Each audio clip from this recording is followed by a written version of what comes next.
सभी को पता है ना आज की क्लास क्या होने वाली है। आप में से ऐसा कोई है कि न्यूट्रिशन से परिचित नहीं है या फिर मतलब पहले पढ़ा नहीं है? आप में से ऐसे कुछ है तो बताइएगा, हैंडल्स करिए। एकदम नया टॉपिक है जिसके लिए।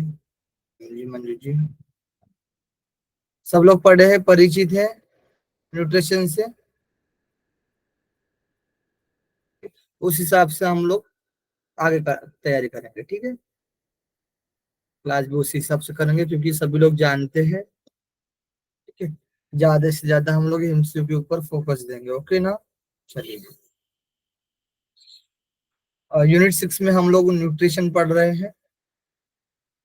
जो हमारे सिलेबस में बताया गया है, ये जो सिलेबस दिया गया है दिख रहा है, स्क्रीन प्रेजेंट हो रही है अच्छे से आप लोगों को। आहार एवं पोषण, जिसमें हम लोगों को पढ़ना है। जहाँ पर मैंने इस प्रकार से इंडेक्स बनाया है, जो कि आप लोगों को स्क्रीन के सामने दिख रहा होगा, ओके ना। जो ऊपर में मैंने सिलेबस दिखाया वही है, उसका ही मैंने तोड़कर इंडेक्स के रूप में तैयार किया है। पहला जो है टॉपिक जो हमारा रहेगा, आहार एवं पोषण की मूलभूत अवधारणा एवं घटक। क्या मूलभूत कंसेप्ट है उनके ना, वो हम लोग करेंगे। किसी का कुछ मैसेज आया है? हाँ, वेरी गुड। ठीक है, आयुर्वेद के अकॉर्डिंग जो कुछ इंद्रियों के द्वारा ग्रहण किया जाए उसे आहार कहा जाता है, ठीक है। आहार एवं पोषण की मूलभूत अवधारणा है, जो भी कंसेप्ट है वो पढ़ेंगे हम लोग। फिर पोषण की समझ, पोषण की क्या समझ हो सकती है, पोषक के आवश्यक के संबंध में मूलभूत शब्दावली, मानव की पोषणीय आवश्यकता, मानव के लिए क्या क्या आवश्यक हो सकते हैं ना, वो भी हम लोग देखेंगे। आहार की अवधारणा, भाई जो कंसेप्ट है। आहार की स्वीकार्यता, क्यों हमें स्वीकार करना है आहार को, क्यों लेना चाहिए आहार, है ना। आहार के कार्य, क्या कार्य हो सकते हैं आहार के। घटक, उनका वर्गीकरण। जैसे यहाँ पर बताया गया स्थूल पोषक तत्वों में स्रोत, कार्य, शरीर पर प्रभाव, उसके क्या स्रोत है स्थूल पोषक तत्वों में, क्या कार्य है, शरीर पर क्या प्रभाव पड़ता है स्थूल पोषक तत्व का।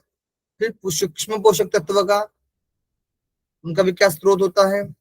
मतलब जो भी सब्जियां होंगी या फिर जो भी आहार होगा, ठीक है, जिसमें कि फ्रूट हो गए या फिर अनाज होगा, तो किसमें सूक्ष्म पोषक तत्व पाए जाते हैं और किसमें स्थूल पोषक पाए जाते हैं, यानी जो स्रोत है, ठीक है। और उनका क्या कार्य हो सकता है और शरीर पर इसका क्या इफेक्ट होता है ना, शरीर पर क्या परिणाम पड़ता है, वो भी बताया गया। वसा में घुलनशील पोषक तत्व, स्रोत, कार्य, शरीर पर प्रभाव, वसा के बारे में। जल में घुलनशील पोषक तत्व, वसा में क्या क्या घुलनशील होते हैं, कौन से पोषक तत्व घुलनशील होते हैं, और जल में कौन से पोषक तत्व घुलनशील होते हैं, वो भी हमें, उसका स्रोत क्या है, उनके कार्य क्या है, और शरीर पर क्या किस प्रकार से उसका परिणाम होता है, ये भी हम लोग देखेंगे। जो मुख्य तत्व, जो पोषक के तत्व बताए जाते हैं, 7 तत्व जो बताए गए हैं वो भी हम लोग देखेंगे, जिसमें कि हम लोग carbohydrate, protein, fat, vitamin, mineral, fibre और वाटर, इन सबको हम कवर करेंगे। उसके बाद पोषक तत्व, पोषक तत्व अधिकता व कमी से होने वाले रोग, एंटीऑक्सीडेंट एवं उनकी भूमिका। क्या क्या रोग होते हैं इसकी कमी से, और ज्यादा भी हो गए ना पोषक तत्व, उससे भी हमारे शरीर पर परिणाम पड़ता है, उससे भी हमारे शरीर शरीर पर हानि होती है, ठीक है। आहार की यौगिक अवधारणा, अब यौगिक अवधारणा क्या है आहार की, वो भी देखेंगे। जैसे उन्होंने बताया श्वेता जी ने, है ना, इंद्रिय के द्वारा जो कुछ ग्रहण किया जाए उसे आहार कहा जाता है। जीवन शैली के प्रबंधन में इसकी प्रसंगता, जीवन शैली में क्या प्रसंगिता है ना, मैनेजमेंट में, जो भी हम जीवन में मैनेजमेंट कर रहे, जीवन में जो भी हम भाग दौड़ कर रहे हैं तो उसमें क्या महत्व होता है। पोषक तत्व, यही जो है। आहार के अनुमानित सिद्धांत, संतुलित आहार की अवधारणा, क्या क्या जो संतुलित आहार बोला जाता है ना, बैलेंस लेना चाहिए, है ना, यथा योग्य आहार विहार से। कार्बोहाइड्रेट, प्रोटीन, फैट, स्रोत, पोषक और मूल्य, महत्व, पोषक मूल्य और महत्व, कार्बोहाइड्रेट, प्रोटीन और फैट। फिर खनिज लवण, कैल्शियम, आयरन, फास्फोर आदि को। विटामिन के भी स्रोत, भूमिका और आवश्यकता हम देखेंगे, ओके। यही जो पोषक तत्व बताए गए हैं। फिर खाद्य समूह, खाद्य समूह के बारे में देखेंगे हम, जिसमें कि सिलेबस में हमारे दिया गया है अनाज एवं तृण धान्य क्या लेना चाहिए, चयन करना चाहिए, किस प्रकार से तैयारी एवं पोषक मूल्य, क्या मूल्य है पोषक का, है ना। दाल यानी उसका क्या मूल्य है, दाल जिसमें किस प्रकार से चयन किया जाता है, तैयारी एवं पोषक मूल्य। सूक्ष्म मेवे एवं तिलहल, दूध व दूध से उत्पादन, सब्जियां एवं फल, वसा, तेल, शक्कर, गुड़ और शहद, अंकुरित अनाज। ठीक है, इन सब का हम किस प्रकार से चयन करना चाहिए, इनकी क्या तैयार होती है यानी योजना होती है, और पोषक इसका क्या मूल्य होता है ना, ये भी हम देखेंगे कितना कितना मूल्य होता है जो कैलोरी हमें अर्जित करते हैं ना हम लोग। मूलभूत अवधारणा एवं परिभाषा देखेंगे, आहार एवं चयापचय, ऊर्जा, चयापचय और ऊर्जा, ऊर्जा आवश्यक के घटक, ऊर्जा असंतुलित चयापचय, उपचय और अपचय की अवधारणा, ठीक ध्यान रखना। ऊर्जा असंतुलित, चयापचय, उपचय और अपचय की अवधारणा देखेंगे हम। कैलोरी की आवश्यकता, कितनी आवश्यकता होती है हमारे शरीर में, है ना। फिर है बीएमआर, बेसल मेटाबॉलिक रेट, को हम देखेंगे किस प्रकार से ये है। एसडीए, स्पेसिफिक डायनेमिक एक्शन, शारीरिक क्रियाएं, कार्बोहाइड्रेट, फैट, प्रोटीन का चयापचय, ऊर्जा को प्रभावित करने वाले कारक, क्या क्या प्रभावित करने वाले कारक होते हैं, आवश्यकता एवं खपत, बीएमआर, बेसल मेटाबॉलिक रेट, प्रभावित करने वाले कारक, ये तो देखा था ना, हाँ ये तो बेसल मेटाबॉलिक रेट, ठीक है। इसके भी क्या कारक है वो भी देखेंगे। तो ठीक है, आप लोगों ने सिलेबस पढ़ा है या नहीं पढ़ा मुझे नहीं पता है, ठीक है, लेकिन ये हमारे सिलेबस में इतनी सारी चीजें दी गई है, वो भी यूनिट 6 में आहार में। किसी ने नोट किया है इतनी सारी चीजें दी गई है या नहीं, ठीक है, पूरा तोड़ कर रखा है इसको। चलिए एक एक चीज को पढ़ेंगे हम लोग। ओके डन, ठीक है डन करिए, थम करिएगा सभी लोग। आज जितना होता है उतना देखेंगे, आज क्या होने वाला है बता देते हैं आप लोगों को। समथिंग कुछ क्वेश्चन भी करेंगे, तो ज्यादा से ज्यादा हम लोग क्वेश्चन पर भी फोकस करेंगे। आहार एवं पोषण की मूलभूत अवधारणा एवं घटक, पोषक की समझ, पोषक की आवश्यकता के संबंध में मूलभूत शब्दावली, यानी बेसिक हमें जानकारी होनी चाहिए। मानव की पोषणीय आवश्यकता और आहार की अवधारणा, आहार की स्वीकार्यता, आहार के कार्य, घटक एवं उनका वर्गीकरण, ठीक है। स्थूल पोषक तत्व और सूक्ष्म पोषक तत्व, ओके डन।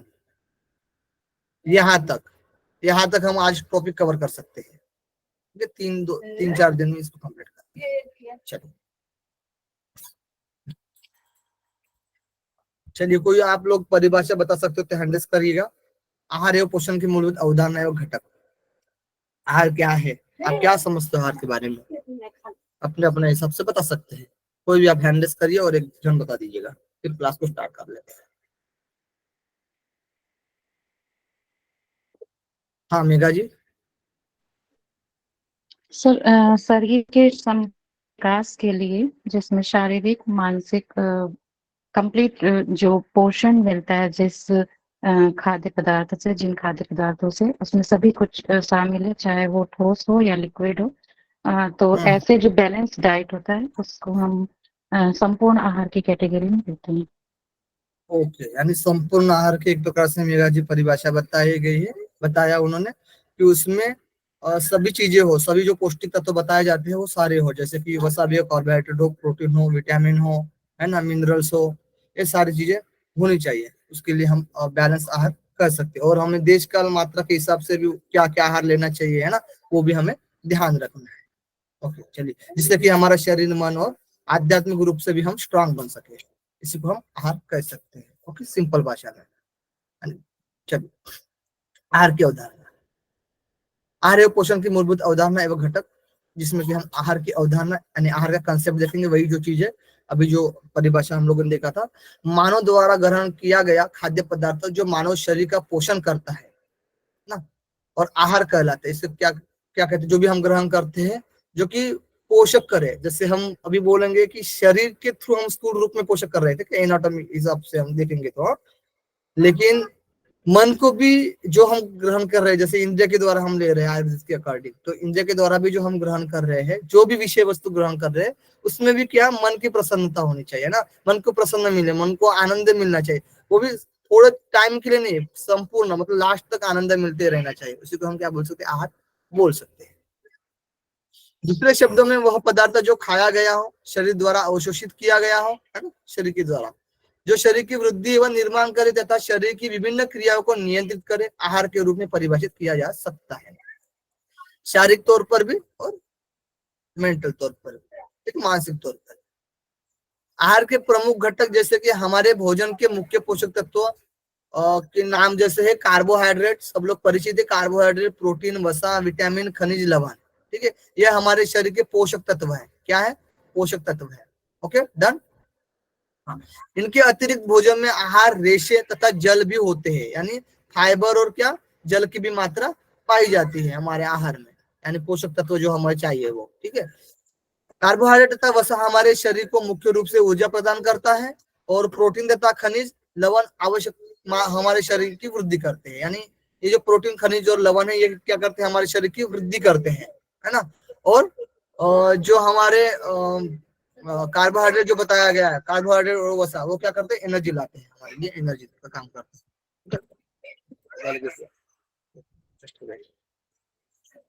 पोषक की समझ, जिसमें की परिभाषा है कि पोषण वह प्रक्रिया है जिसके द्वारा एक जीवित जीव भोजन ग्रहण करता है और इसका उपयोग शारीरिक ऊर्जा और उत्तकों यानी टिश्यू के प्रतिस्थापित रिप्लेसमेंट के लिए करता है। ओके, इससे क्या करता है, जो भी पोषण हम ग्रहण कर रहे हैं उसमें हम ऊर्जा प्राप्त कर रहे हैं, एनर्जी ला रहे हो, जो भी टिश्यू है हमारे, है ना, उसके भी क्या कर रहे हैं, रिप्लेसमेंट कर रहे हैं, जैसे कि हमारे क्या बोलते हैं हम, जैसे रोग हुआ कुछ, है ना, कुछ बीमारी आई, या फिर कहीं पर गिर गए, है ना, कोई चोट लगी है ना, तो हम क्या, आहार आहार से हम जो भी पौष्टिक आहार लेंगे, तो उससे हमारे जो रिप्लेसमेंट होगा, ठीक है, उत्तकों का रिप्लेसमेंट, टिश्यू का।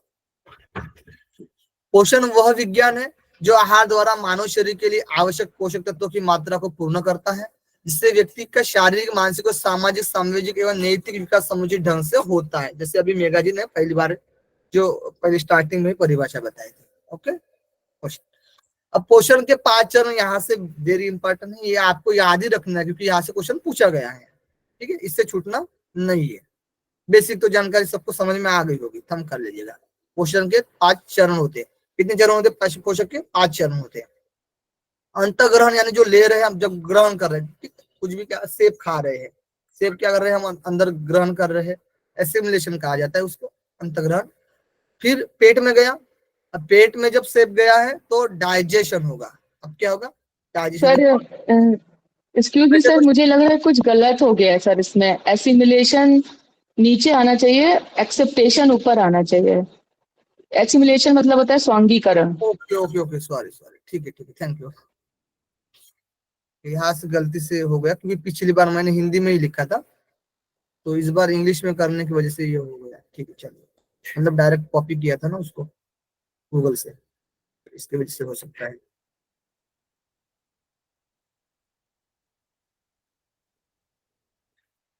ठीक है, धन्यवाद जी। एसिमिलेशन, हाँ, बराबर। Okay, thank you. चलिए, तो पहले हम ग्रहण कर रहे हैं, यानी अंतग्रहण, अंदर ले रहे हैं, जैसे सेब खा रहे हैं तो एक्सेप्टेशन, ठीक है, पाचन यानी डाइजेशन हो रहा है, अभी पेट में गया है सेब, अब क्या हो रहा है, डाइजेशन यानी पाचन। तीसरा है अवशोषण, ऑब्जॉर्प्शन यानी ऑब्जर्व हो रही है चीजें, ठीक है, जब पाचन हो रहा है तो जो छोटी आंत में क्या होता है, ऑब्जर्व होने का काम होता है, छोटी आंत में ऑब्जर्व होने का काम होता है, ठीक है, ये भी ध्यान रखना आप लोग। फिर स्वांगीकरण, असिमिलेशन, फिर ऑब्जर्व करने के बाद क्या होता है, पूरे शरीर को हमारे वो जो भी सेल्स होते हैं वो क्या क्या करते हैं, अपना अपना ले लेते हैं हिस्सा जिसको जो जो चाहिए वो, ठीक है, एसिमिलेशन, स्वांगीकरण, पूरे शरीर को लग जाता है। फिर जो भी बाहर निकल गया, जो भी ऑब्जर्व हुआ था, शरीर को लग गया था, और उसके बाद जो भी बचा है उसका निष्कासन होगा, इलिमिनेशन होगा। ओके, बाहर निकले, ये सीक्वेंस है, ध्यान रखना आप। एक्सेप्टेशन, डाइजेशन, अब्जॉर्प्शन, एसिमिलेशन और इलिमिनेशन। ठीक है, अंतग्रहण, पाचन, अवशोषण, स्वांगीकरण और निष्कासन। गुड। पोषक के आवश्यकता के संबंध में मूलभूत शब्दावली, ये सब सिलेबस में दिया, इसलिए एक एक लाइन में मैंने नोट किया है, ठीक है। मिला जुला कर वही बात है, प्रत्येक पोषक तत्व की आवश्यकता मात्रा को पोषक तत्व कहा जाता है। यह प्रत्येक पोषक तत्व के लिए भिन्न भिन्न होते हैं और व्यक्ति और जीवन चरणों के बीच भिन्न भिन्न होते हैं, है ना। जहां पर हम रहे स्थान का भी समय का भी निर्धारित करता है। उदाहरण के लिए प्रसव उम्र की महिलाओं को पुरुष की तुलना में अधिक आयरन की आवश्यकता होती है ना। प्रसव जो उम्र की महिला होती है उनको ज्यादा आयरन की कमी हो जाती है उस समय, ठीक है। तो उनको आयरन सबसे ज्यादा जरूरत होती है पुरुष की तुलना में। मानव की पोषणीय आवश्यकता, महिलाओं और पुरुषों दोनों को ही संतुलन भोजन, पर्याप्त नींद, भरपूर पानी और नियमित रूप से व्यायाम करने की जरूरत होती है। 9 साल तक के लड़के को और लड़कियों को एक समान पोषक तत्वों की जरूरत होती है ना। जब 9 साल के छोटे बच्चा होता है ना, लड़का और लड़कियां, तो उनको पोषक तत्वों की जरूरत होती है 1 साल की। लेकिन उम्र बढ़ने के साथ शारीरिक परिवर्तनों के कारण दोनों की पोषक तत्वों की जरूरत बदल जाती है। जब उम्र बढ़ जाती है धीरे धीरे तो शारीरिक जो भी हम दिनचर्या कर रहे हैं, दिनचर्या के हिसाब से हमारा जो खान पान में भी परिवर्तन होता है। ओके, मानव शरीर के समुचित कार्य और स्वास्थ्य के लिए पोषण महत्वपूर्ण है। अच्छे स्वास्थ्य को बनाए रखने के लिए शारीरिक मानसिक गतिविधियों को सहारा देने के लिए शरीर को कार्बोहाइड्रेट, प्रोटीन, वसा, विटामिन और खनिजों सहित पोषक तत्वों की संतुलित सेवन की आवश्यकता होती है। Okay, done. आहार की स्वीकार्यता, सीधे तौर पर एक निश्चित समय पर उपभोक्ता के साथ भोजन की बातचीत से संबंधित होता है। यानी स्वीकार्यता जो ले रहे हैं हम भोजन, ठीक है, क्या क्या लेना चाहिए। भोजन की स्वीकार्यता को प्रभावित करने वाले कारक, अब इसमें जो भी हम स्वीकार कर रहे हैं भोजन को, उसमें क्या क्या प्रभावित करते हैं कारक। तो उनमें ग्राहक विशेषताएं, जो भी ग्रहण कर रहे हैं ग्राहक विशेषताएं, भोजन की संवेदनी, जो भी भोजन जो जैसे पका है ना, जो भोजन की संवेदी सेंसेस और विशेषताएं, और अच्छा महसूस करने वाला कारक भी शामिल होता है। क्या खा रहे, बोला जाता है नाट्य प्रतियोगिता में, जो भी खा रहे उसको मन को भी प्रसन्न होना चाहिए। चलिए, उसको हम क्या बोलते हैं, पथ्याहार। अब आहार के कार्य, घटक एवं उनका वर्गीकरण किस प्रकार से किया जाता है, ठीक है। यहाँ पर आपको स्क्रीन दिख रही है, ओके है।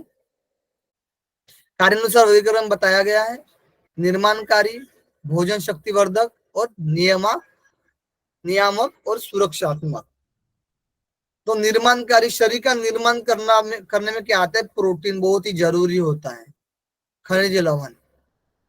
अब प्रोटीन में जैसे कि मांस, मछली, अंडा, पनीर, दूध, दालें, बीज, मेवे, इन सब में प्रोटीन पाया जाता है ज्यादा से ज्यादा, है ना। और यहाँ पर एक नोट नहीं किया, ठीक है। दालें, बीजे, दाल में जैसे प्रोटीन। शाकाहारी का मांस किसको कहा जाता है, ये हमको बड़ा इंपॉर्टेंट है। क्या है, शाकाहारी का मांस, soybean. Soybean. Okay, very good, ठीक है। प्रोटीन सबसे ज्यादा पाया जाता है सोयाबीन में। खनिज लवण, कैल्शियम और लोहा, खनिज लवण में कैल्शियम और लोहा, ये निर्माणकारी, शरीर का निर्माण करने वाले। अब भोजन शक्तिवर्धक, यानी एनर्जी देने वाले, जिसमें कि शर्करा, यानी हम कार्बोहाइड्रेट को लेते हैं, जिसमें कि शर्करा, स्टार्च और वसा भी है, ठीक है। शर्करा और स्टार्च तो कार्बोहाइड्रेट के पार्ट में आता है। शर्करा में क्या है, चीनी गुड़ में शर्करा पाया जाता है। और स्टार्च, जैसे कि स्टार्च का हमें पाया जाता है अनाज, आलू, शकरकंद और केला में पाया जाता है। वैसे स्टार्च ज्यादा तो अनाज के जो सिल्टे है ना, जो ऊपर वाला जो कवर होता है, उसमें पाया जाता है स्टार्च। ओके, वसा, वसा घी में, मक्खन में, व तेल, क्रीम, पनीर, सूखे मेवे यानी ड्राई फ्रूट में पाया जाता है वसा। ये शक्तिवर्धक यानी एनर्जी देने वाले, ये शरीर वृद्धि करने वाले। नियामक एवं सुरक्षात्मक, यानी अब सुरक्षा देने वाले, इसमें क्या हम विटामिन और खनिज लवण। ओके, विटामिन में हम लोग विटामिन कहाँ का किस में पाया जाता है, स्रोत क्या है, तो मांस है, मछली है, तेल है, हरी सब्जियां, रसीले फल है, बीज, मक्खन, दूध, अंडा और क्रीम। ज्यादा ये जो विटामिन है हरी सब्जियां जो फलों में पाया जाता है। ओके ना। खनिज लवण, हरी सब्जियां, मेवे, फल, दूध, वसा, घी, मक्खन, तेल, क्रीम, पनीर, सूखे मेवे, ये पाया जाता है। ये जो मिनरल्स होते हैं ज्यादा में नहीं पाया जाता है, लेकिन पाया जाता है। Okay, done. पोषक तत्व न्यूट्रिएंट्स जो 7 है, कितने हैं? 7 है। मुख्य वर्ग कितने हैं? 7 मुख्य वर्ग। Carbohydrate, protein, fat, vitamin, mineral, fibre और वाटर। ऐसे एक दो जानकारी ध्यान रख सकते हो आप। जैसे कि शरीर का भार पुरुषों में 60 केजी होगा। तो गतिविधि जैसे कि सामान्य गतिविधि है, मध्यम गतिविधि है और अधिक गतिविधि है, ज्यादा मतलब हम वर्क कर रहे हैं, तो उसके हिसाब से हमें ऊर्जा की मात्रा यानी कितनी कैलोरी हमें ऊर्जा की आवश्यकता होती है प्रतिदिन। ओके, तो 60 केजी है हमारा भार, समझ लीजिए, सामान्य, मध्यम और अधिक।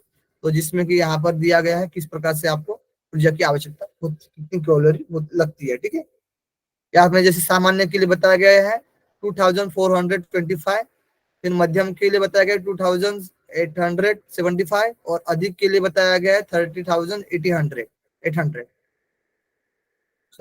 ठीक है, तो ये ज्यादा गतिविधि करते हैं उनके लिए इस प्रकार से ऊर्जा की मात्रा यानी कैलोरी की आवश्यकता होती है, जो हमारे आहार में जो भी हम लेते हैं ना, आहार लेते हैं जिससे कि हमारे कैलोरी में उसका रूपांतर होता है। ओके, एनर्जी के फॉर्म में।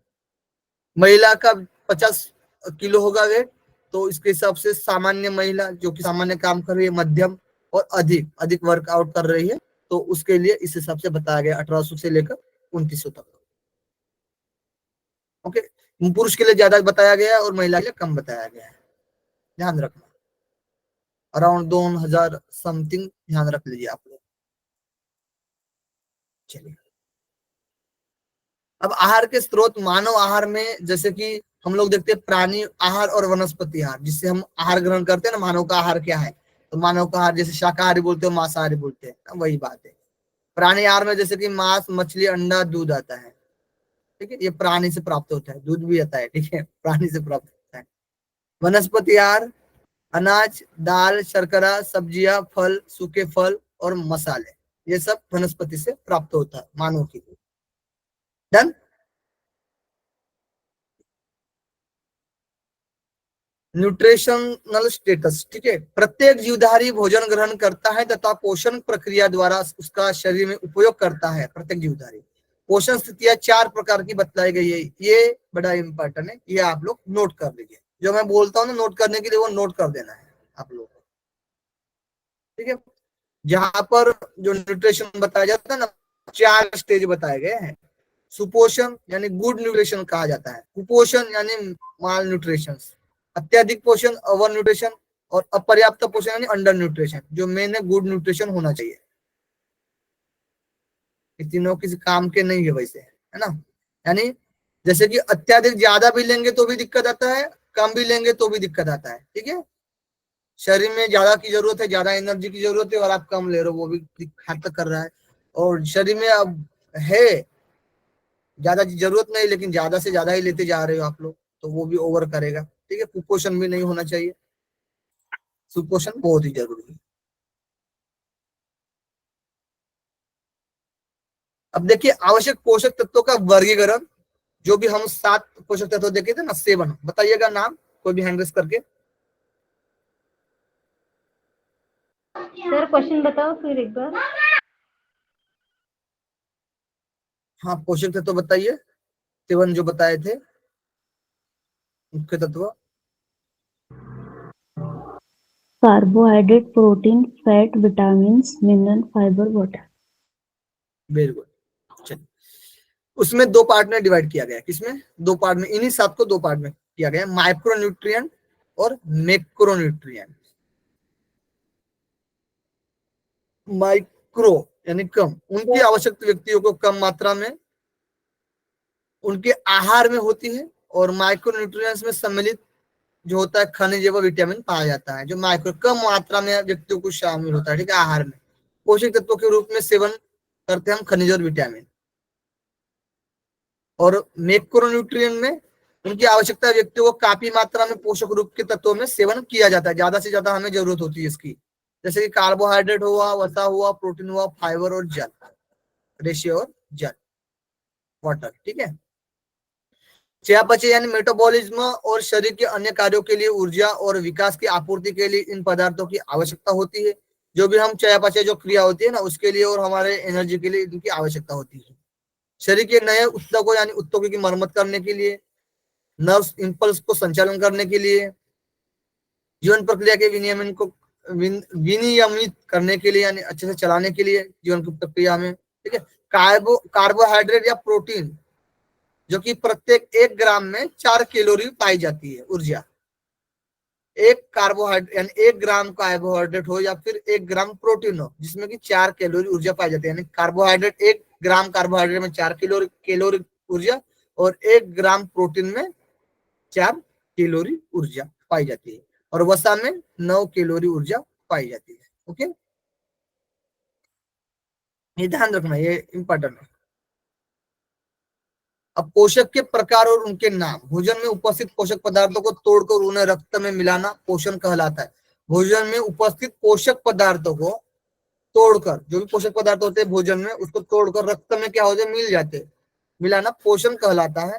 जिससे हमें हमें पोषण की प्राप्त होते हैं, पोषण मिलता है, जो हम बोले ना गुड न्यूट्रिशन, ठीक है, वो लेना चाहिए, उसकी प्राप्ति होती है, हम अच्छे से लेंगे तो। पोषण भोजन के 3 उद्देश्य होते हैं, जैसे कि अब ये पोषण भोजन के कितने 3 उद्देश्य बताए गए। जैसे जो रक्त में मिलाया जाता है तो उसके लिए हमारे लिए क्या हेल्प हो सकती है, तो ऊर्जा की प्राप्ति होती है, यानी एनर्जी गिविंग फूड, जिसमें कि बहुत अधिक वसा कार्बोहाइड्रेट और प्रोटीन मिलता है, जिससे कि बहुत ऊर्जा की यानी ऊर्जा की प्राप्ति होती है वसा कार्बोहाइड्रेट प्रोटीन से। शरीर निर्माण में बॉडी बिल्डिंग ग्रोविंग फूड्स में अधिक प्रोटीन, यानी प्रोटीन से क्या होता है, शरीर का निर्माण होता है, शरीर की वृद्धि होती है। और रोग से रक्षा करने के लिए यानी प्रोटेक्टिव फूड्स क्या हो सकते हैं हमारे, विटामिन, फाइबर और खनिज लवण, ठीक है, जो भी मिनरल्स बताए गए हैं, इससे क्या होता है, रोग से रक्षा की जाती है। डन। भोजन में 7 मुख्य अवयव है, carbohydrate, protein, fat, vitamin, mineral, fibre, water. यही चीजें हमने बहुत बार देखा है। मैक्रोन्यूट्रिएंट्स और माइक्रोन्यूट्रिएंट्स में देखिए यहाँ पर वर्गीकरण भी हमने किया है।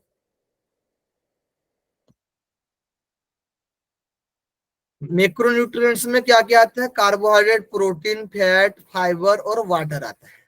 और माइक्रोन्यूट्रिएंट्स में क्या आता है, विटामिन और मिनरल आता है। ओके, अब मैक्रोन्यूट्रिएंट्स कार्बोहाइड्रेट, जिसमें कि हम लोगों ने कितने चीजें पढ़ना है हमें, कार्बोहाइड्रेट, प्रोटीन, फैट और फाइबर और वाटर। अब इसको थोड़ा सा डिटेल में देखना है।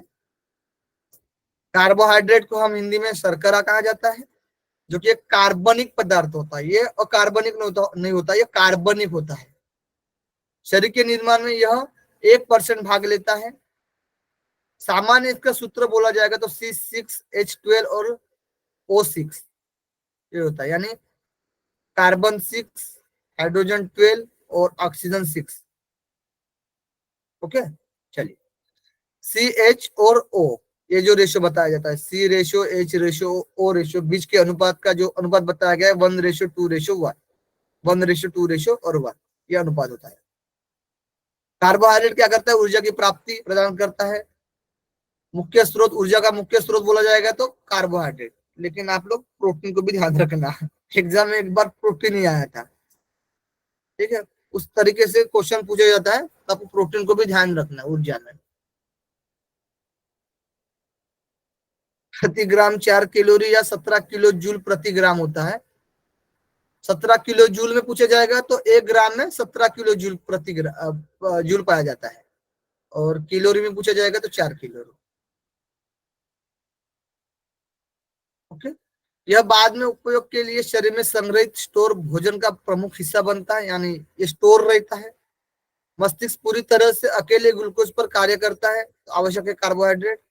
जब कार्बोहाइड्रेट अधिक मात्रा में होता है तो यह अकृत यानी लीवर में ग्लाइकोजन के रूप में संग्रहित होता है, ये ऊर्जा के लिए, जब उसका फिर इस्तेमाल भी करते हैं हम लोग, ठीक है। नहीं तो इस्तेमाल नहीं करेंगे तो फिर बढ़ता जाएगा बढ़ता जाएगा, तो फिर दिक्कत करेगा कहीं ना कहीं मोटापे के लिए भी, है ना। वसा के ऑक्सीकरण के लिए कार्बोहाइड्रेट भी बहुत महत्वपूर्ण होता है, ये प्रोटीन में भी परिवर्तित परिवर्तित हो सकते हैं, इसीलिए क्वेश्चन आया हुआ था, ठीक है। वसा के ऑक्सीकरण के लिए कार्बोहाइड्रेट भी महत्वपूर्ण है, और यह प्रोटीन भी परिवर्तित परिवर्तित हो सकते हैं। समझ में आया ना आप लोगों को? ओके, ठीक है। जब आपको कार्बोहाइड्रेट की जरूरत है, अब कार्बोहाइड्रेट ही नहीं है तो क्या करता है, जो हमारी एनर्जी प्रोटीन में होती है ना उसको भी छीनने जाता है, छीन लेता है, तब हमारे लिए ऊर्जा की और कमतरता होती जाएगी। ठीक है, प्रोटीन भी एक तरीके से हमारे लिए ऊर्जा का काम है। अब जब कार्बोहाइड्रेट की अनुपस्थिति रहेगी तो प्रोटीन भी चला जाएगा और वसा भी चला जाएगा, उसको भी निचोड़ लिया जाएगा। कार्बोज में शर्करा और श्वेतसार है, जिसमें कि शर्करा जिसमें पाया जाता है चीनी, गुड़, शहद, मिठाई, मुरब्बा और जेम, जेली आदि में शर्करा पाया जाता है। और श्वेतसार जैसे कि चावल, साबूदाना, गेहूं, मक्का, ज्वार, बाजरा, राही, आलू, रतालू, शकरकंद, अरबी आदि में श्वेतसार पाया जाता है। ठीक है, इसके भी कार्य क्या है, शरीर के ईंधन का मुख्य स्रोत है यानी ऊर्जा का। ये अभी हम लोगों ने देख ही लिया। ठीक है, देख लीजिए आप। अब देखिएगा ग्राम कार्बोहाइड्रेट। 1 ग्राम कार्बोहाइड्रेट के 3 प्रकार होते हैं, ये ध्यान दीजिएगा, यहाँ से क्वेश्चन पूछा जाता है। 1 ग्राम कार्बोहाइड्रेट के कितने प्रकार होते हैं, मैसेज कर दीजिएगा। कितने होते हैं? 3। वो भी कौन कौन से होते हैं? मोनोसेचुराइड, डाइसेचुराइड्स और पॉलीसेचुराइड्स। 3। मोनोसेचुराइड यानी चीनी। चीनी क्या है? मोनोसेचुराइड है। स्टार्च ये क्या है? डाइसेचुराइड है। और फाइबर ये क्या है? पॉलीसेचुराइड्स है। डन। अब मोनोसेचुराइड्स देखिए, यहाँ पर मोनो यानी सिंगल होता है, एक ही अणु होता है। कार्बोहाइड्रेट का जो होता है एक अणु होता है, जो हम लोगों ने रेशियो बताया था ना, उसमें से जो एक अणु होता है मोनोसेचुराइड का एक अणु होता है। मोनोसेचुराइड एक अणु होता है।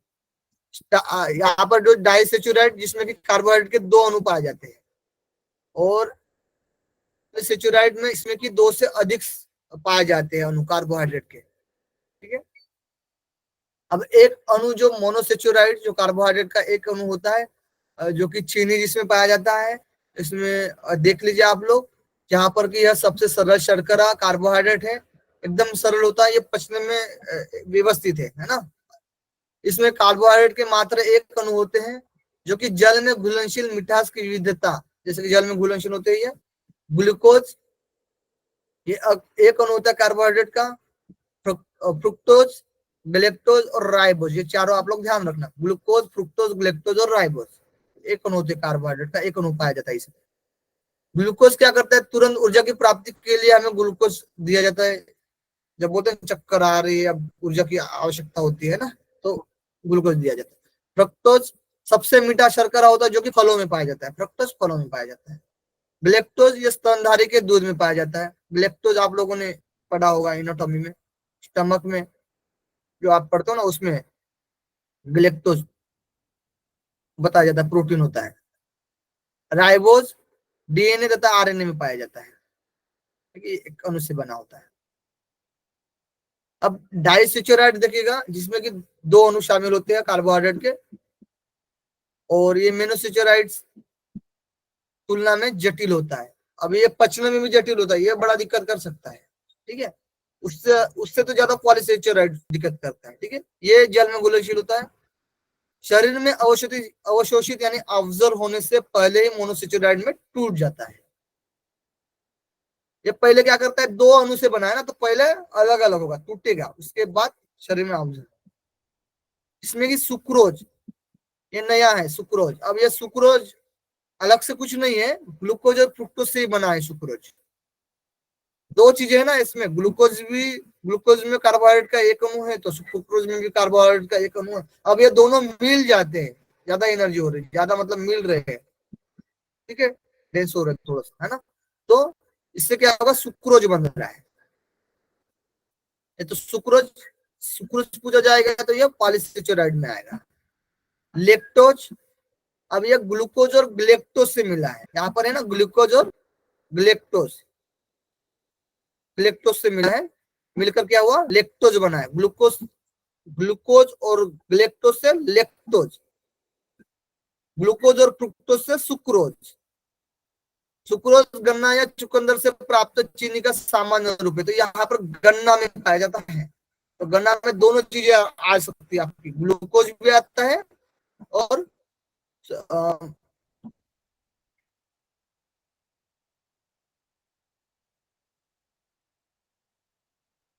एक मिनट, ग्लूकोज भी आता है और फ्रुक्टोज भी आता है ना। फल भी है यानी मीठा फल में जो पाया जाता है फ्रुक्टोज वो भी पाया जाता है गन्ना में, और ग्लूकोज भी पाया जाता है। तो ये दोनों पाए जाते हैं, थोड़ा सा डेंस होता है, ज्यादा होता है इसमें, ठीक है।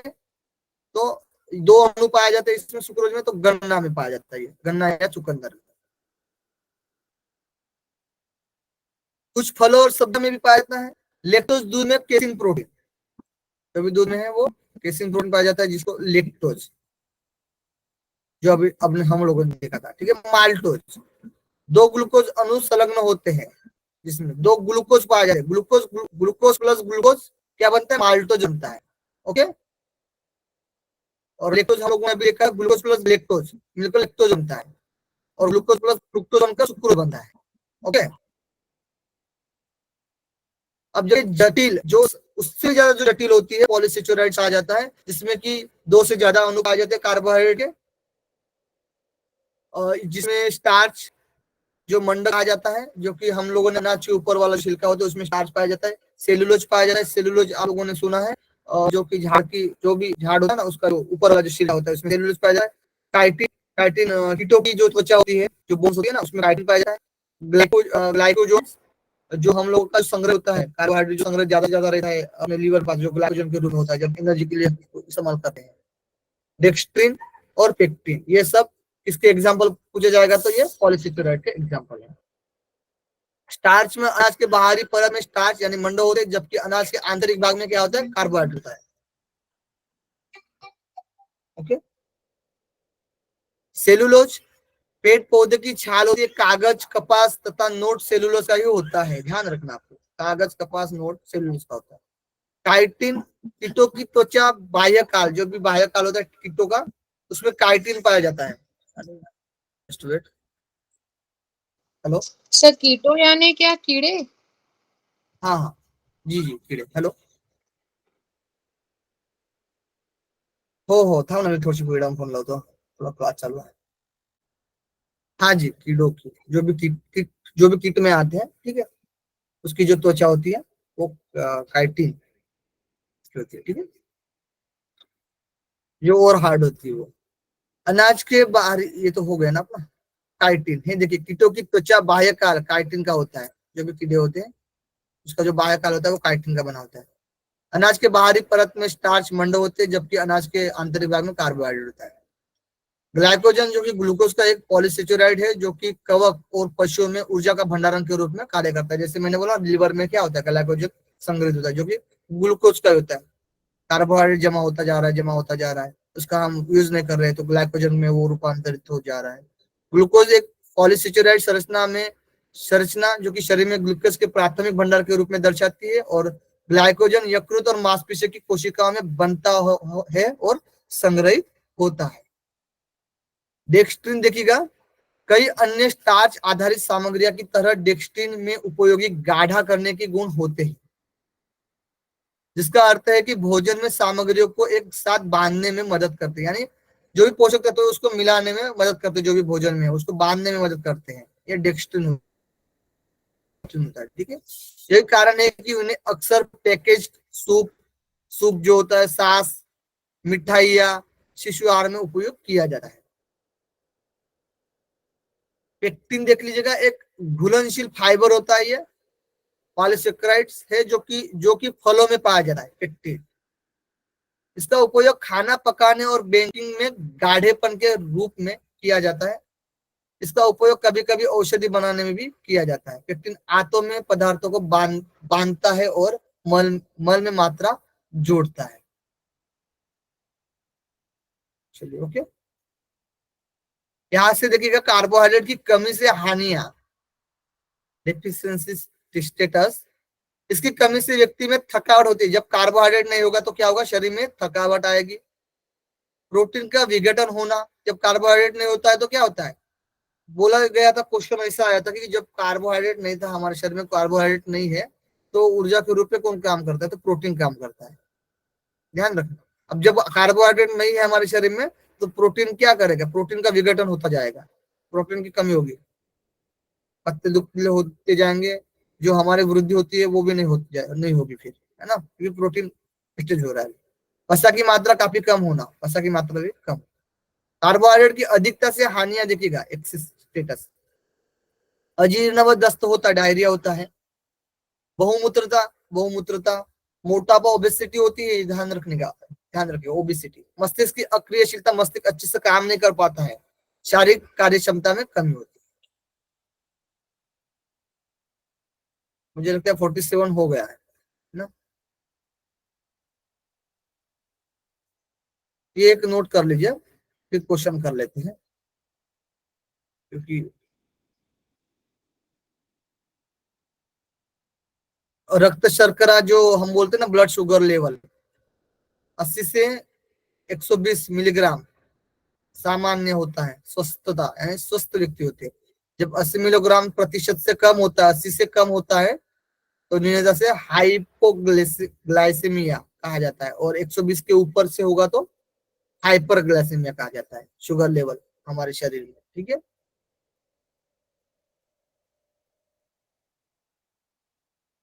ओके, चलिए क्वेश्चन कर लेते हैं, फिर बस आपको देखेंगे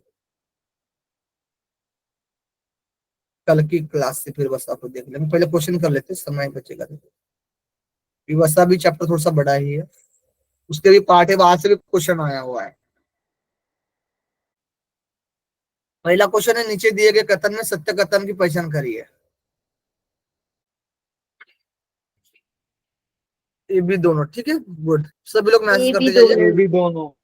सर दोनों सही है।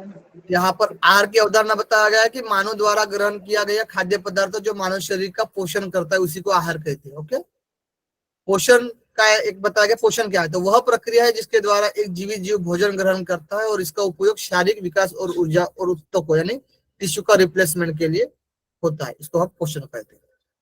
ये भी दोनों सही है, वेरी गुड। आहार के प्रमुख घटक भोजन के मुख्य पोषक तत्वों का नाम बताइए। ये सभी। सभी चलो, कार्बोहाइड्रेट, प्रोटीन, वसा, विटामिन, खनिज लवण, रेशे जल, ये सभी है, वेरी गुड। हमारे शरीर को मुख्य रूप से ऊर्जा प्रदान करने वाले तत्व है, ये सब कार्बोहाइड्रेट, प्रोटीन। कार्बोहाइड्रेट, प्रोटीन और वसा, यह सभी ई। मेघा जी का सभी आ रहा है, रिया जी का ये आ रहा है, मनी जी का ये आ रहा है। सर ए होगा। सर ए होगा सर। हाँ, ए। यहाँ पर ऊर्जा प्रदान करने वाला तो पूछा जा रहा है, ठीक है, ध्यान रखना मनी जी, बाकी लोग भी। कार्बोहाइड्रेट, प्रोटीन और वसा, ये ऊर्जा प्राप्त करवाते हैं, ठीक है, ऊर्जा। ऐसे वैसे प्रोटीन हटा सकते हैं, लेकिन प्रोटीन भी आवश्यक है, ऊर्जा वो भी देता है, क्योंकि कार्बोहाइड्रेट जब नहीं रहता तो प्रोटीन ही काम करता है ऊर्जा के लिए, इसलिए यहाँ पर रखना जरूरी है। हमारे क्वेश्चन के हिसाब से भी ध्यान रखना है, क्वेश्चन आया हुआ है इसलिए बताते हैं, ठीक है। कार्बोहाइड्रेट, प्रोटीन और वसा, ओके मेगा जी, कोई दिक्कत नहीं। नेक्स्ट, हमारे शरीर की वृद्धि तथा अनुरक्षण, अब यहाँ पर वृद्धि भी हो रही है, अनुरक्षण के लिए किसकी आवश्यकता होती है? बी। सर बी होगा। सर बी, प्रोटीन विटामिन खनिज ऑप्शन लवण। बी, प्रोटीन विटामिन खनिज लवण। विटामिन खनिज लवण। Very good. प्रोटीन क्या करता है? शरीर की वृद्धि करता है, और अनुरक्षण क्या? विटामिन और खनिज लवण, ठीक है। पोषक के 5 चरण में क्या शामिल नहीं है? अंतग्रहण, आहार, पाचन, अवशोषण, समीकरण, निष्कासन। बी, आहार। आहार नहीं। आहार, आहार नहीं है। वैसे तो आहार को ही लिया जाता है सब में, ठीक है, ये स्टेज है, इस चरण में आहार को लिया जाता है, ये तो आहार नहीं रहेगा। चलिए, सर ये क्वेश्चन समझ में नहीं आया मुझे। यहाँ पर बोला गया कि पोषण के 5 चरण में क्या शामिल नहीं है। जो भी पोषण के 5 चरण होते हैं ना, आहार को जो हम आहार ले रहे हैं उसके ही टुकड़े बता रहे हैं, उसकी प्रोसेस बताई जा रही है। तो आहार क्या हम यानी ले रहे हैं। हाँ, ओके, मतलब प्रोसेस पूछा है। हाँ हाँ हाँ, पाचन भी प्रोसेस है, अवशोषण भी प्रोसेस है। हाँ, क्लियर है सर, आहार समझ नहीं। गया सर। यस। मिलान कीजिए प्रोटीन, शर्करा, स्टार्च, वसा, विटामिन, खनिज, लवण, जिसमें कि यहाँ पर साइड में बताया गया कि इसमें प्रोटीन पाया जाता है, शर्करा पाया जाता है। मेरा आवाज आ रहा है ना? ये तो गया मोबाइल, ठीक। Third option D. तो प्रोटीन का होगा बी, और डी ऑप्शन होगा सर। Sir option D. हाँ D. Option D, B C D E F, if E F A, okay ठीक है, देख लेते हैं। बाकी लोग भी पार्टिसिपेट कर रहे हैं, जो पढ़ा है वही है, ठीक है, सब लोग को पता ही होगा, है ना। चलिए, क्या है, बी है ना, प्रोटीन, मांस, मछली, तेल, हरी सब्जियां, सीले फल और बीज, मक्खन, दूध, अंडा, क्रीम। मुझे गलत तो लग रहा है, क्योंकि देखते हैं शर्करा तो मेन है चीनी और गुड़ में। नहीं मैं सर, गलत है। इसका प्रोटीन का सर ये आएगा, एफ आएगा, मांस, मछली, अंडा, हाँ पनीर, दूध, दाल। और सर अभी तो सही, अब हाँ सही पकड़े, अब हाँ, सही पकड़े, अब सही पकड़े, ये आएगा क्योंकि आंसर। तेल तेल प्रोटीन में नहीं आएगा। हाँ, और फल यहाँ पर दिया है ना, फल, फल, हाँ ये प्रोटीन में नहीं आएगा, इसका एफ एफ से शुरू होगा। तो सर प्रोटीन ये में मांस, विटामिन में आएगा, हाँ विटामिन। ठीक है, प्रोटीन में मांस, मछली, अंडा, पनीर, दूध, तो सी दालें, बीज, ऑप्शन, मेवे। हाँ। ओके, अब मैं बोलता हूँ, ठीक है, अब मुझे बोल दीजिए, वैसे तो सबको कंसेप्ट क्लियर हो जाएगा। प्रोटीन में क्या है, मांस, मछली, अंडा, पनीर, दूध, दालें, बीज, मेवे। शर्करा में क्या है, चीनी और गुड़, चीनी और गुड़ में शर्करा पाया जाता है। स्टार्च किस में पाया जाता है, तीसरे नंबर का डी है ना, डी, अनाज, आलू, शकरकंद, केला में स्टार्च। फिर वसा, वसा ई, घी, मक्खन, तेल, क्रीम, पनीर, सूखे मेवे में वसा पाया जाता है। विटामिन, विटामिन का क्या है, ये है मांस, मछली, तेल, हरी सब्जियां, रसीले फल, बीज, मक्खन, दूध, अंडा, क्रीम में विटामिन पाई जाती है। और खनिज लवण, कैल्शियम और लोहा में खनिज लवण पाया जाता है, mineral. Okay, done, C option सही है। क्वेश्चन क्वेश्चन ही कर लिए तो अच्छा होता है ना, टॉपिक पढ़ने से अच्छा था, सबको तो पता ही है। चलिए, निर्माणकारी, भोजन शक्तिवर्धक और नियामक एवं सुरक्षात्मक। बताइए इसमें से सही कथन की पहचान कर, फूड शायद दिया है क्या, फूड दिया है, ए बी, ए बी सी, इनमें से कोई नहीं।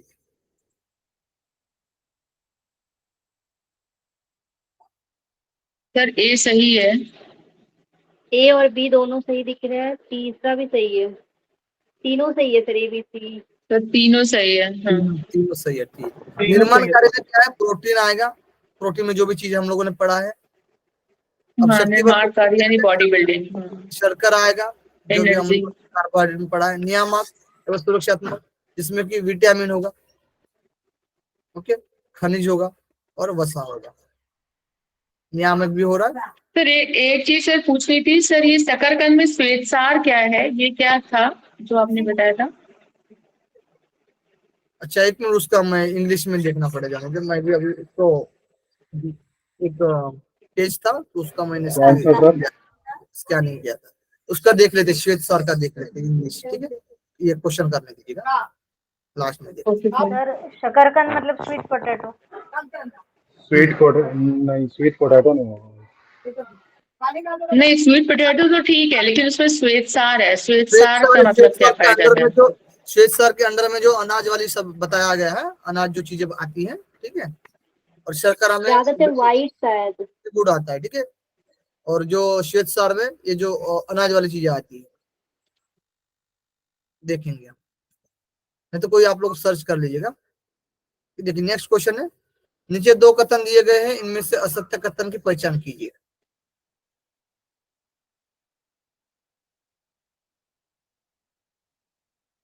प्राणी आहार और दोनों वनस्पति आहार, सत्य है। सर दोनों गलत है।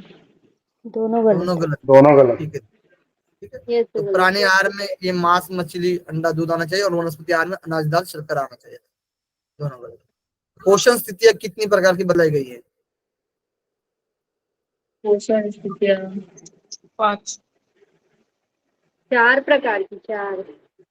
पोषण स्थितियां पोषण 4 प्रकार की बताई गई। इसमें वो होगा ना, पोषण 4 बताया था ना सर। पोषण, अंतर स्वीट को ग्रहण, मंडवी कहते हैं। अत्यधिक पोषण, अपर्याप्त पोषण। 4 बताए गए, 4 यहाँ पर 4, ठीक स्वीट है। सार को मंडवी कहते हैं।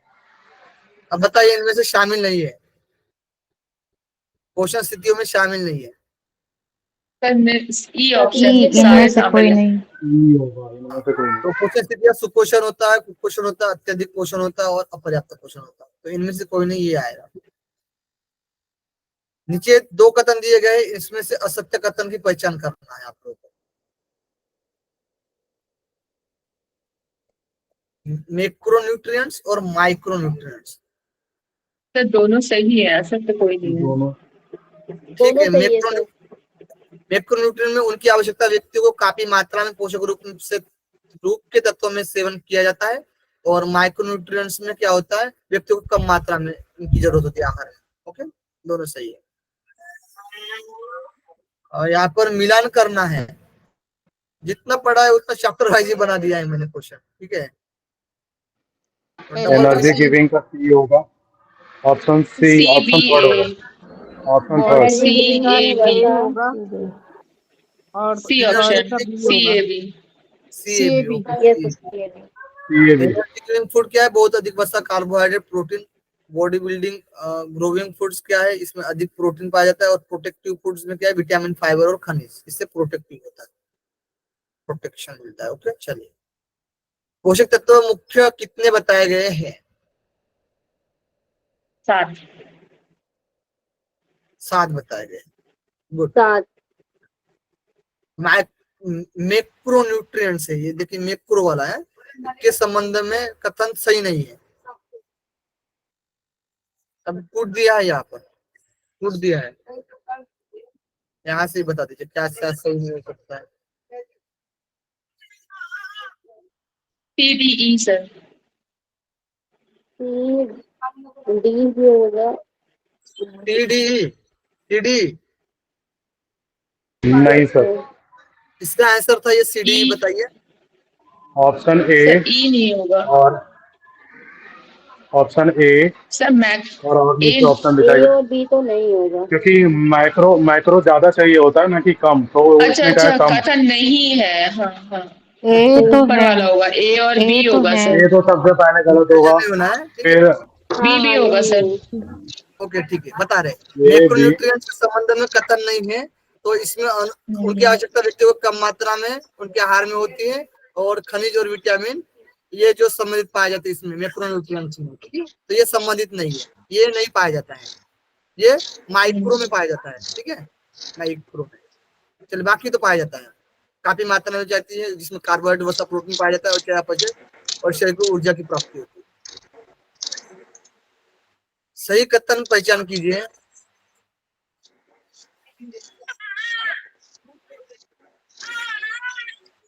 प्रत्येक ग्राम कार्बोहाइड्रेट 4 कैलोरी ऊर्जा, प्रोटीन से 4 कैलोरी ऊर्जा, प्रोटीन से 9 कैलोरी ऊर्जा, प्रत्येक ग्राम वसा से 4 कैलोरी ऊर्जा। अब प्रत्येक ग्राम आया ना, ठीक है। बताइएगा आंसर क्या सही। ए सही है। ए होगा, ई भी होगा, पुट में बता दीजिए, पुट में, डी। पुट में बता दीजिए, पुट में। Sir A B E, B option. A B E, okay, ठीक है। प्रत्येक ग्राम कार्बोहाइड्रेट में 4 कैलोरी ऊर्जा पाई जाती है, प्रत्येक ग्राम प्रोटीन से भी 4 कैलोरी ऊर्जा पाई जाती है, ए बी और ई। प्रत्येक ग्राम वसा से 9 कैलोरी ऊर्जा पाई जाती है। Very good. नेक्स्ट क्वेश्चन पर चलते हैं। बस 2-3 मिनट, क्योंकि जो पढ़ा है वो कर लेंगे। मैक्रोन्यूट्रिएंट्स में कितने पोषक तत्व पाए जाते हैं और वो कौन से हैं? मुझे लगता है आंसर बता दीजिएगा। B C D E. A B C D E. Water तक सर, वाटर तक। पहला ही है, डी ऑप्शन। ये option D A B D. E, D option, ठीक है, ए बी सी डी ई।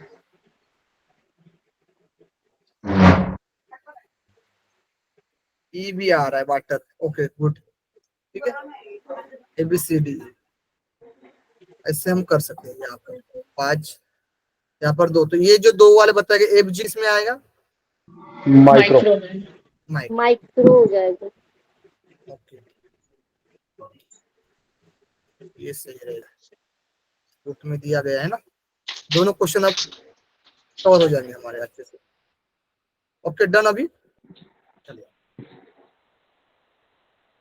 माइक्रोन्यूट्रिएंट्स में कितने पोषक तत्व पाए जाते हैं और वो कौन से हैं? विटामिन और मिनरल।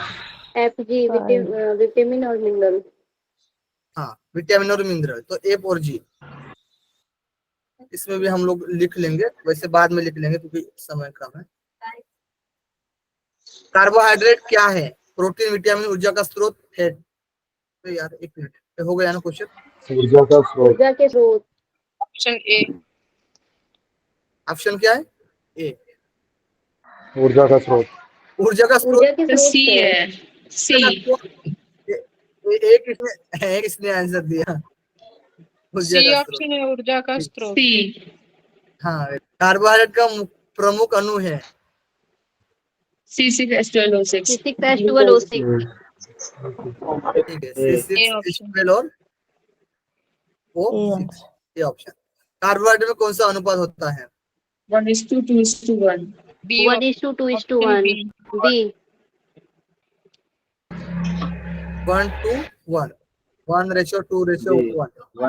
कार्बोहाइड्रेट कितने कैलोरी प्रति ग्राम या किलो जूल प्रति ग्राम प्रदान करता है? 4 कैलोरी 17 किलो जूल। 4 कैलोरी या सी ऑप्शन है, 4 कैलोरी। Kilo joule. कार्बोहाइड्रेट का मुख्य उपयोग क्या है? तो ये तो हो गया ना, ऊर्जा का स्रोत। ऊर्जा ऊर्जा का स्रोत। ऊर्जा का स्रोत। बस 2-4 क्वेश्चन दे लेंगे। जब कार्बोहाइड्रेट अधिक मात्रा में होता है तो यह कौन से अंग में संग्रहित होता है? लीवर। लीवर में। लीवर में। गुड, लीवर में। कार्बोहाइड्रेट को शरीर में संग्रहित भोजन का प्रमुख हिस्सा किसे कहते हैं? Fat. Glycogen. Glycogen. Glycogen. Glycogen में कन्वर्ट होते हैं। ग्लूकोजन। यहाँ पर ग्लूकोजन है। कार्बोहाइड्रेट को शरीर तो वो में संग्रहित भोजन का ग्लाइकोजन है। प्रमुख, वो ग्लाइकोजन होता है।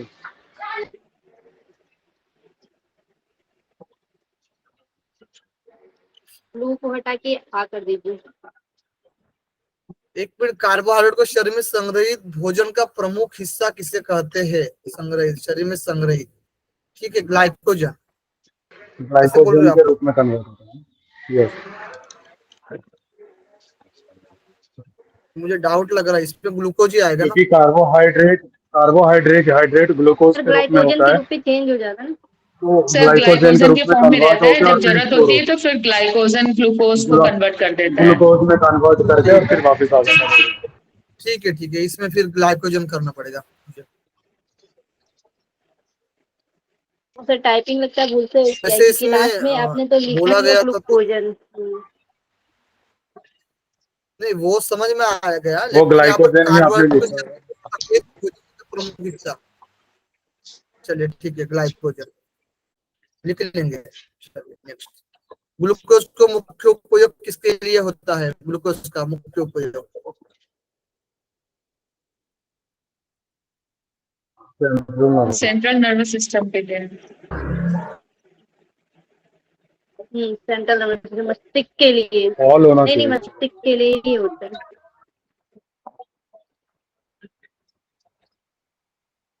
वैसे सभी के लिए क्योंकि होगा, ये बढ़ी ग्लूकोज हुई तो आंखों हमें के हर लिए, किसी के लिए चाहिए ना।